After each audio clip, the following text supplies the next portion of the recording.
Jadi dari segi harganya pun pasti berbeda. Yang jelas pasti kalau madu palsu itu jauh di bawah. Jadi cara membedakan madu murni dengan madu palsu tidak bisa dari satu fase atau tahap. Jadi ada beberapa tahap, mulai dari karakter tadi sudah dijelaskan, dari tekstur sudah dijelaskan, dari rasa, dari aroma, dari sumbernya, dari harganya aja udah pasti kalau madu palsu itu lebih murah daripada madu murni.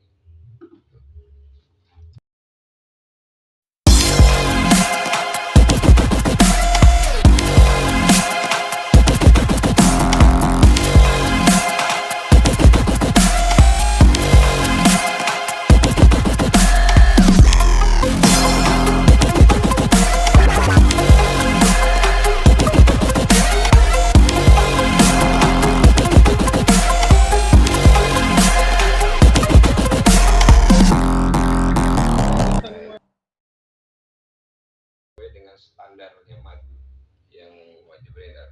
Keuntungannya di mana? Keuntungan antara madu yang didehum dengan yang murni, yang rawhani, ya, saya pinggirkan dulu madu sintetisnya. Madu yang didehum, yang jelas itu untuk sisi komersil, itu bisa bertahan lama dengan tidak merubah tekstur, warna, terus kemudian aroma itu tidak berubah. Itu kan berbeda dengan madu murni. Nah, yang jelas-jelas pasti berubah karena kadar airnya tinggi, itu akan mungkin dari aroma. Dari aroma itu kalau sudah mungkin bisa bertahun-tahun, untuk madu tidak ada kadaluarsanya, sebenarnya tidak ada kadaluarsanya. Walaupun madu murni itu bau tengik, tapi dia tidak merubah enzimnya. Enzimnya itu tidak berubah. Dia khasiatnya masih tetap. Walaupun tengik jangan khawatir, bisa dikonsumsi. Itu. Sedangkan madu yang didehum itu tidak akan seperti itu. Nah, pertanyaannya, memilih yang didehum atau memilih yang murni? Kalau yang murni itu enzimnya masih utuh ya, tidak hilang. Nah, sedangkan ini ada mungkin dari rasa pasti berbeda dengan yang murni. Misalkan ini karena itu disebutkan nektarnya apa ya, tapi kemungkinan ini kalau feeling saya ini adalah akasia. Akasia karena kalau kaliandra itu keruh ya, ini kemungkinan akasia. Jadi akan berbeda saat sebelum didehum dengan didehum dari rasa dan aroma. Apa enzimnya hilang atau tidak? Saya tidak berani mengatakan hilang atau tidak. Kenapa? Karena saya tidak pernah meneliti. Yang jelas saya secara awam saja bahwa yang didehum itu dari teksturnya udah jelas pasti kental, yang kemudian dari rasanya juga akan berbeda dengan yang murni. Tinggal lidah kita cocoknya yang mana. Selama itu madu murni gak masalah. Selain didehum bisa dipanaskan. Cuman kalau dipanaskan, kalau suhunya terlalu tinggi, kita bisa masak untuk mengurangi kadar air.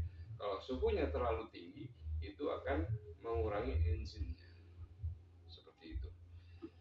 Oke, saya akan bahas dua ini. Biasanya kalau madu yang beredar yang sudah ada di apotek atau di supermarket dan sebagainya, itu biasanya sudah BP POM. Kalau sudah BP POM itu wajib mencantumkan di situ komposisinya. Gitu. Ini ada perbedaan harga yang jomplang. Ini belasan ribu, ini mungkin puluhan ribu lah. Jadi harganya itu sekitar 4 sampai 5 kali lipat. Yang ini lebih mahal. Ini belasan, ini puluhan. Jadi ini 4 kali lipat dari ini. Nah, dari situ aja patut dicurigai. Cuman ketika kita lihat komposisi di situ pasti. Kalau misalkan yang murni di situ akan mencantumkan 100% rawhani atau murni. Kalau misalkan yang tidak murni, kalau sudah BPOM pasti mencantumkan komposisi yang lain selain madu itu ada. Entah itu karamel, entah itu fruktosa, sukrosa, glukosa, bahan pengawet sintetisnya pasti harus dicantumkan.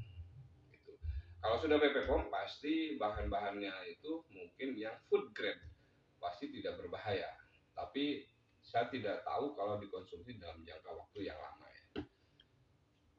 Yang BPOM itu tidak usah ragu pasti karena sudah melalui proses laboratorium ya. Kecuali yang beredar seperti ini, yang liar seperti ini dengan sintetis, itu dia tidak punya standar. Apakah bahan pengawetnya itu yang food grade atau justru yang berbahaya. Kalau saja pengawetnya atau pewarnanya istilahnya yang mengandung zat berbahaya, saya yakin dikonsumsi baik dalam jangka waktu yang pendek, dalam jangka panjang pasti akan ada efek kemana-mana, misalkan ke leher, ke ginjal, ke jantung segala macam. Jadi hati-hati.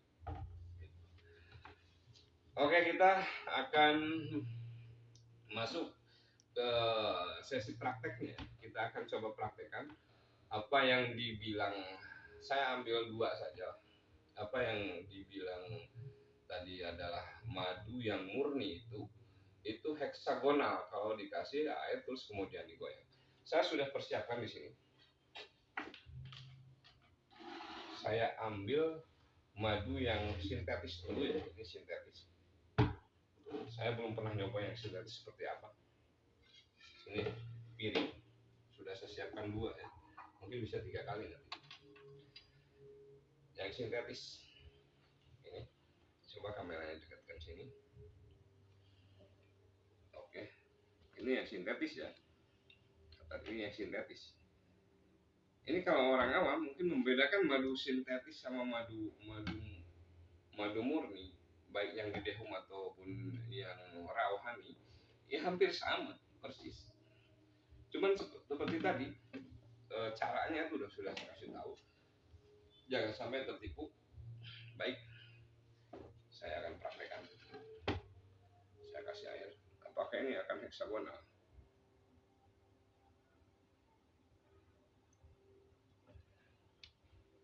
Saya akan goyang.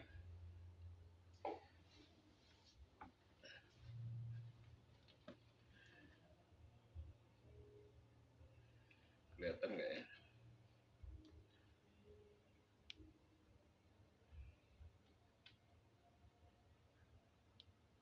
Kelihatan?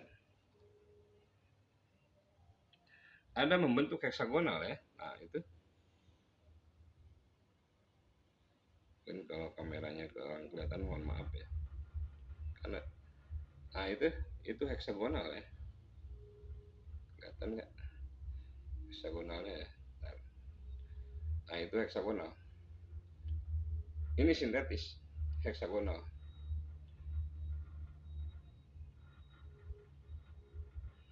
Nah, ini ada garis-garisnya yang membentuk heksagonal. Oke, jadi terpatahkan. Kalau misalkan madu murni itu heksagonal, ternyata madu sintetis pun heksagonal. Sekarang saya akan coba madu murni ya. Madu murninya akan saya coba. Tinggal pilih mau ambil yang mana ini. Saya coba pakai madu murni yang betul-betul murni ya. Oke. Saya akan coba pakai nektar randu ya. Ini madu murni jangan diragukan lagi. Ini Apis mellifera ya.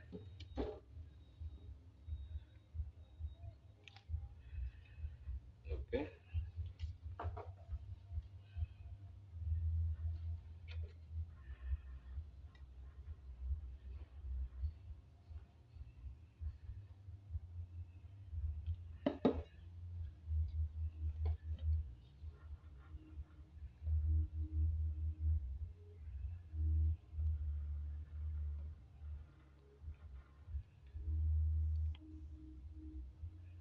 Ini malah tidak terlihat ya. Oke, nggak terlihat. Coba nanti saya akan coba pakai yang piring putih ya.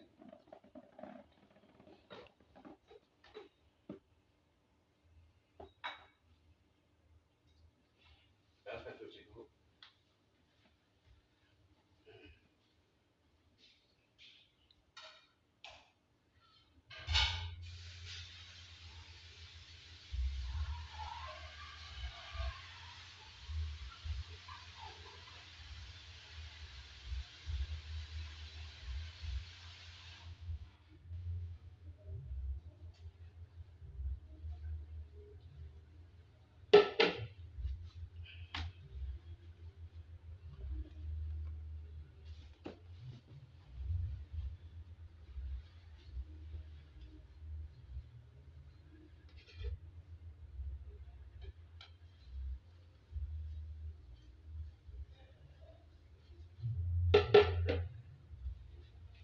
Oke, saya ambil yang madu yang beredar di pasaran. Kita coba hexagonal. Apa tidak? Ini sudah didehum, pasti lebih kental ya.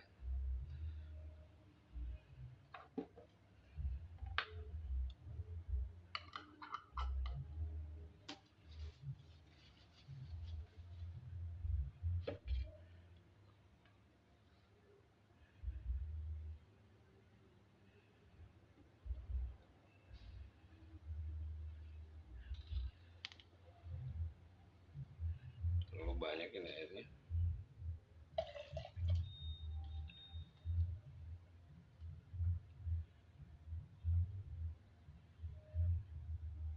Nah, sama ya.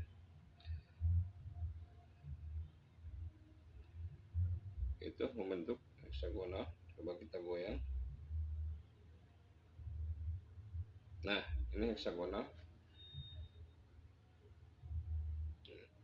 Hexagonal, oke, hexagonal. Saya akan coba yang terakhir dengan sabun cair ya. Apakah sabun cair karena hexagonal?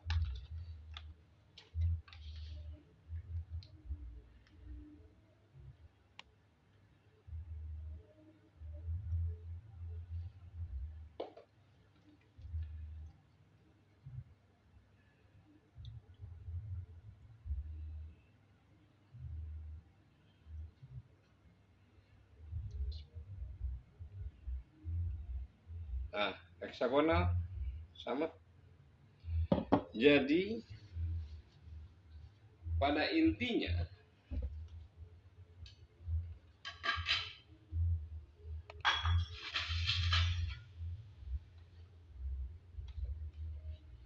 madu murni itu mesti heksagonal itu tidak benar, tidak terbukti, jadi terpatahkan. Yang heksagonal itu kalau menurut saya itu dari tingkat kekentalan. Kekentalan madu yang didehum dengan kekentalan madu sintetis itu sama. Dan sama juga dengan sabun cair tadi, sehingga ketika digoyang ya heksagonal.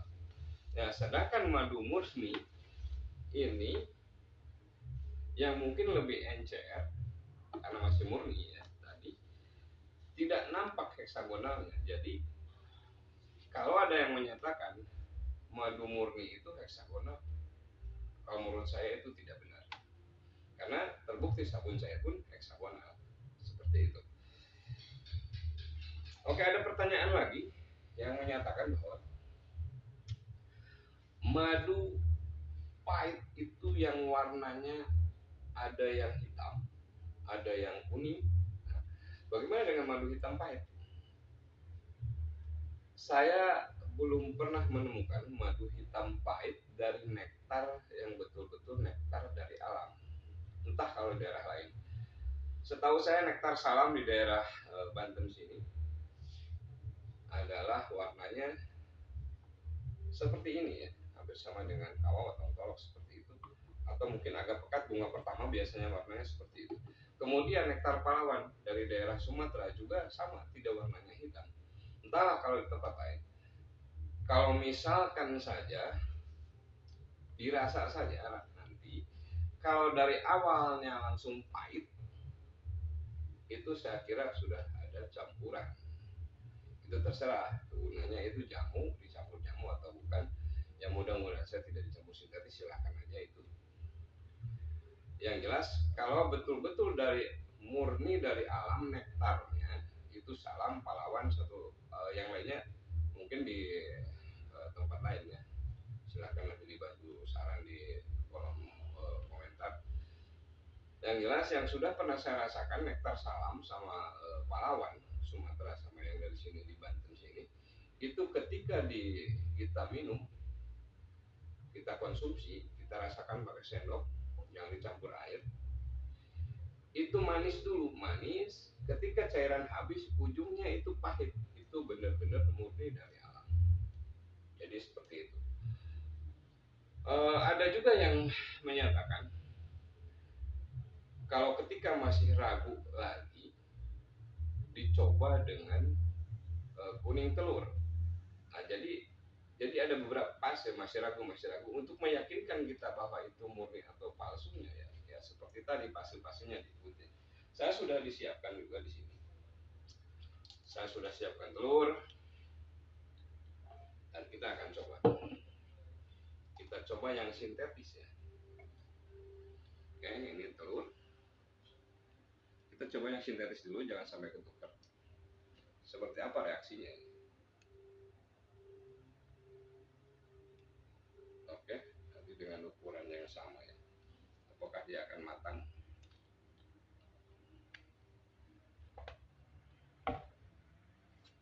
Kita coba kocok.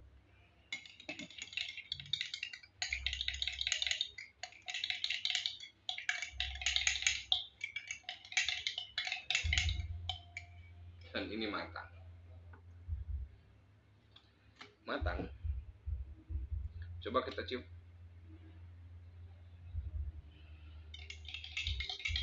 Ini matang, berarti bahan kimia bisa mematangkan telur ya. Perbedaannya ini tidak ada wangi nektar, tidak ada wangi khas lebahnya, nggak ada. Oke, ini kita jadi tidak bisa 100% dengan telur itu dinyatakan madu itu murni. Buktinya ini yang sintetis pun bisa bikin matang ya, atau mungkin bisa kayak mengkristal itu seperti ini, kayak agar. Nah, kemudian saya kembali ini, perbedaannya amis tidak ada, tapi tidak ada wangi madu, tidak ada wangi lebah. Nah, ini ada satu lagi, saya sudah siapkan telur juga.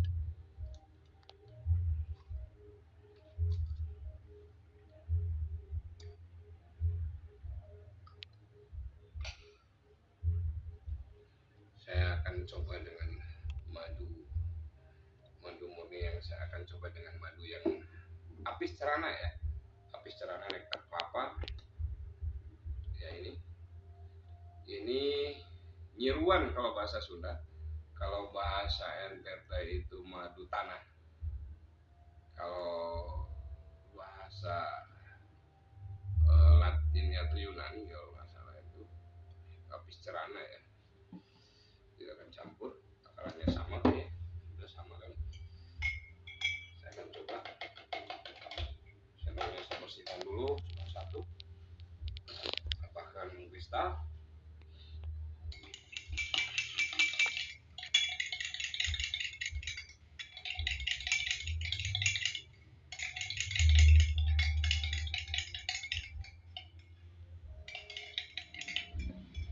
Sama ya, matang juga atau mengkristal juga.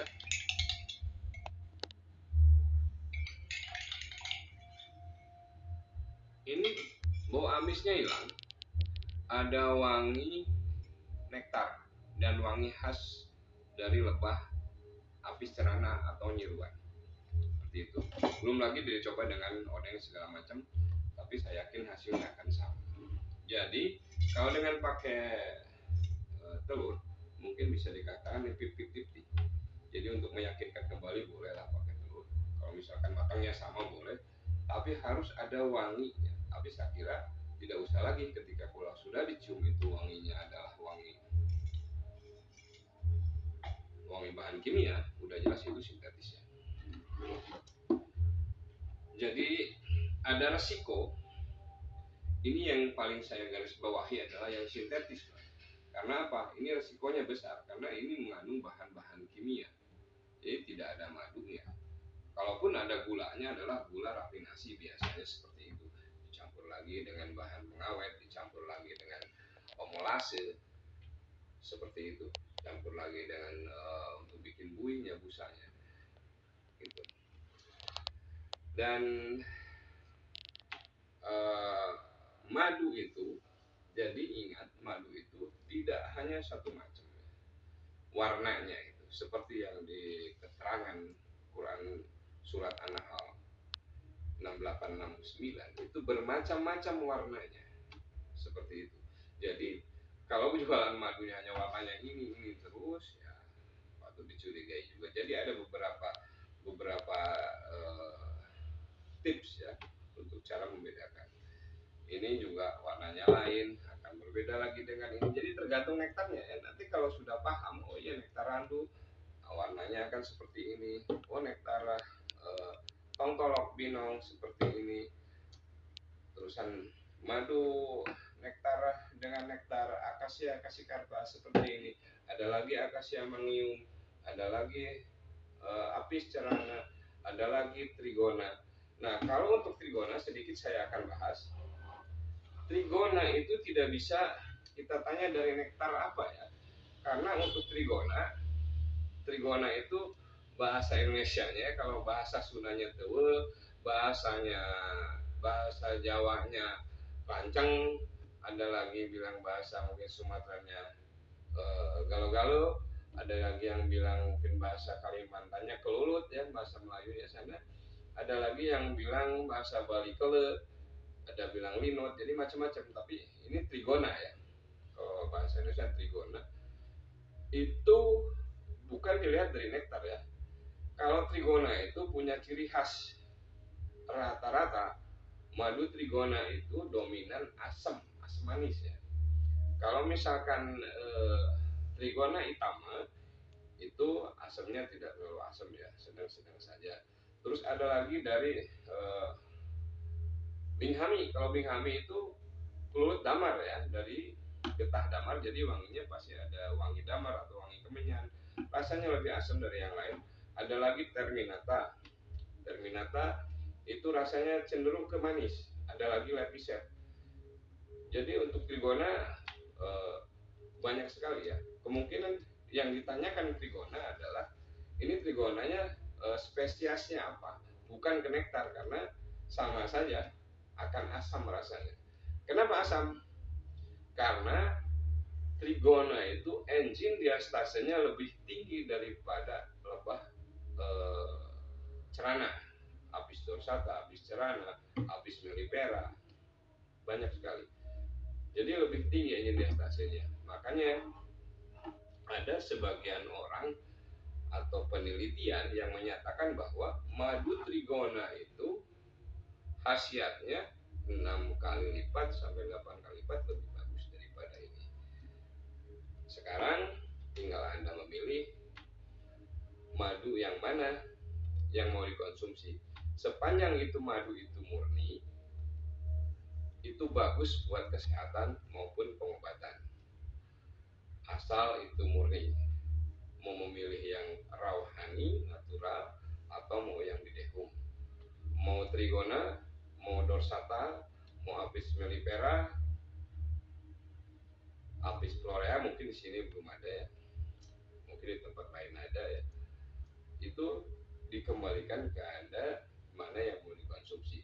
Tergantung lidah Anda cocok yang mana. Yang penting yang harus dijaga dan dihindari adalah madu palsu, madu SOS sintetis, oplosan, sama sirupan. Oke, sampai di sini dulu. Semoga bermanfaat. Kalaupun ada pertanyaan yang kurang jelas ataupun ada masukan, silahkan tulis di kolom komentar. Mari kita berantas madu SOS. Kita kalahkan madu SOS, kita perangi madu SOS. Pemain madu SOS, kita berantas, kita kalahkan dengan madu murni. Salam satu hobi, semoga bermanfaat. Assalamualaikum warahmatullahi wabarakatuh.